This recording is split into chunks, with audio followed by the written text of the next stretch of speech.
Rahman first பண்ணும்போது பாடல்கள் first release ஆனது கேட்டு யாருக்குமே பிடிக்காம கல் விட ஆரம்பிச்சிட்டாங்க. இல்ல முத்த ஆல்பம் அந்த டைம்ல யாருக்கும் பிடிக்கலையா? ஆமா, என்னப்பா சொல்றேன்.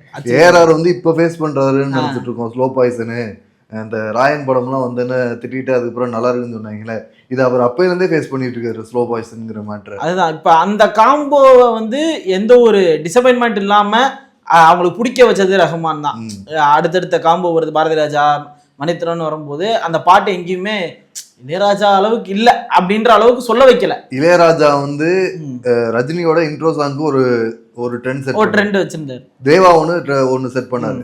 ரஹ்மானோட ட்ரெண்ட் தான் வந்து இன்னைக்கு வரைக்கும் அனிருத் முதற்கொண்டு தலைவர் படம் இப்படிதான் இருக்கணுங்கிற ஒரு ட்ரேட்மார்க் ஒரு இதை செட் பண்ணது வந்து ரஹ்மான் சார் தான். அவங்க ட்ரெண்ட் பண்ணி வச்சதா ஒரு அட்ரினல் ரஷ் அப்படியே தொடர்ந்து ஃபாலோ பயங்கரமா பண்ணாரு இவரு.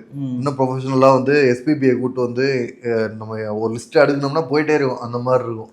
இப்போ ரஜினி சார் இன்ட்ரோ அப்படின்னாலே எஸ்பிபி சார் வாய்ஸ் அதை ட்ரெண்ட் ஆக்கி விட்டது ரஹ்மான் அப்படின்ற மாதிரி.